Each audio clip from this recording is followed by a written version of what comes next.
Japan opened its doors to the outside world in the mid-1800s, and before the century was over, they had begun to expand. In 1931, Japan invaded Manchuria and prepared to conquer China. Late in 1940, this military powerhouse allied with Germany and Italy, creating the Axis powers of World War II. This gave them the pretext they needed to invade European colonies in the Pacific, beginning with French Indochina. In response to these and other actions, the United States had imposed an oil embargo against Japan. Running short on fuel, the Japanese decided to simultaneously discourage further U.S. interference in the region and cripple their ability to wage war in the Pacific.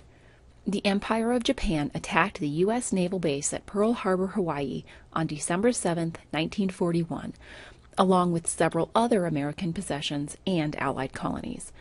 America declared war the next day, as did Britain. This was the start of a 5-month rampage across the Pacific. By the end of 1942, Japan controlled a maritime empire stretching more than 2.8 million square miles. Throughout the war, they also attacked but didn't conquer Canada, Australia, many smaller islands, Alaska, and even several spots along the west coast of the United States.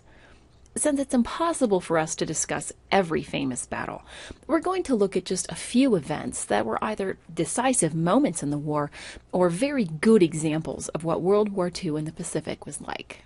On December 7, 1941, the Japanese also attacked the Philippines and a collection of islands under U.S. control, and Allied forces steadily lost ground.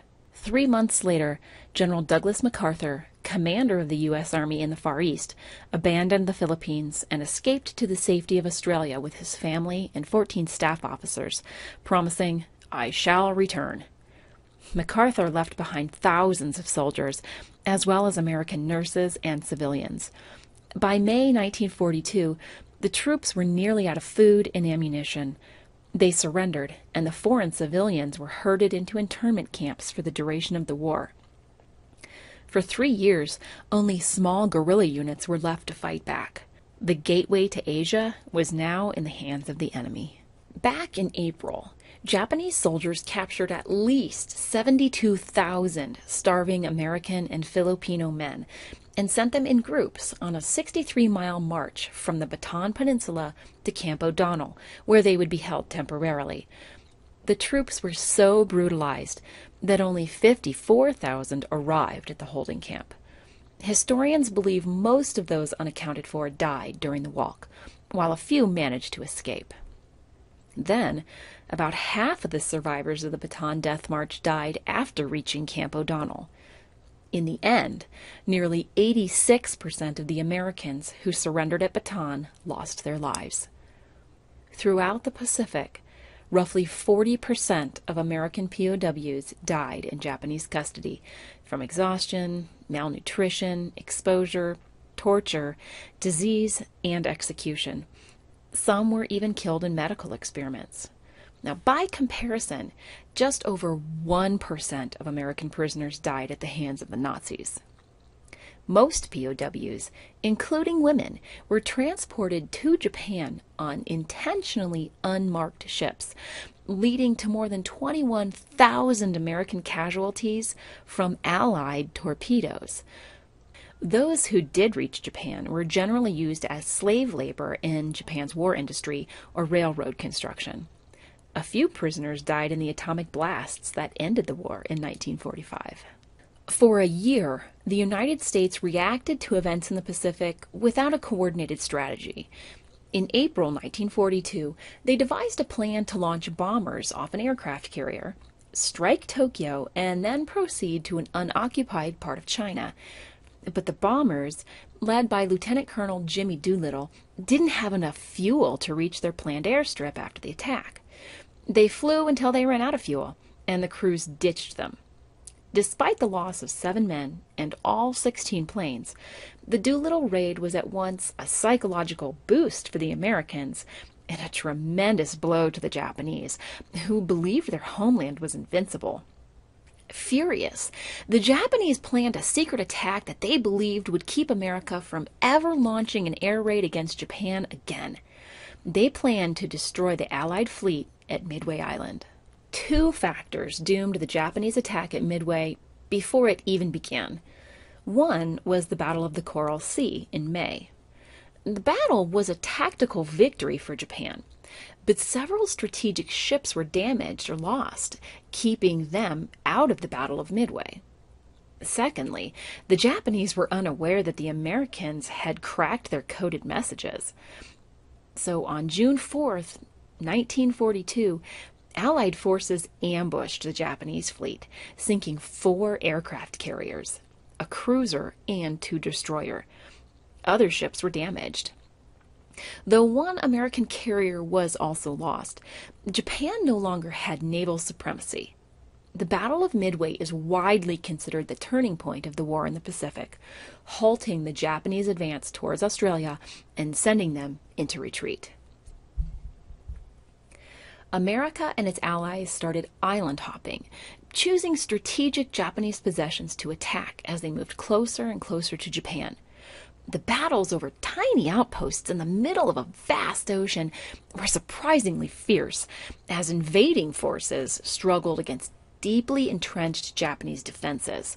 But the Allies had gained the upper hand and were on the offensive. By the summer of 1944, the successful invasion of Saipan put American bombers within range of Japan. And it was here that the Allies fully grasped the Japanese concept of death before surrender. Nearly 97% of their troops fought to the death, and as many as 1,000 civilians committed suicide rather than face an unknown fate at the hand of U.S. soldiers. Japan's situation was quickly unraveling. Allied forces retook possessions throughout the Pacific, and General MacArthur finally returned to reconquer the Philippines in late 1944. The Japanese military initiated desperate strategies to resist an Allied invasion. Undertrained pilots in so-called kamikaze attacks deliberately crashed their planes into Allied ships. They also dramatically increased the lesser-known strategy of launching balloon bombs destined for the U.S. One of them killed 6 people in Oregon. In early 1945, the U.S. military planned an invasion of 2 key Japanese possessions, Iwo Jima and Okinawa, followed by a 2-part invasion of Japan itself. The Japanese fiercely defended Iwo Jima, just 350 miles from their home shores. 1/3 of all U.S. Marine casualties in the entire war were at Iwo Jima. At Okinawa, a rain of kamikaze attacks inflicted nearly 50,000 American casualties.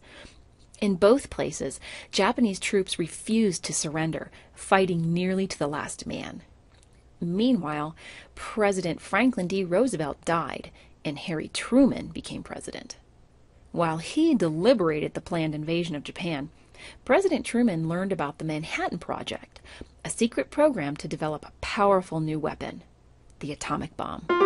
After a decade of regional aggression, Japan attacked Pearl Harbor and other Allied possessions in the Pacific on December 7, 1941, and soon gained an empire stretching over 2.8 million square miles. America lost the critically important Philippine Islands in 1942, leaving thousands of troops to suffer the Bataan Death March. The death rate for American POWs in the Pacific was about 40%. After the Doolittle raid in 1942, the Japanese wanted revenge and planned to wipe out America's aircraft carriers at the Battle of Midway.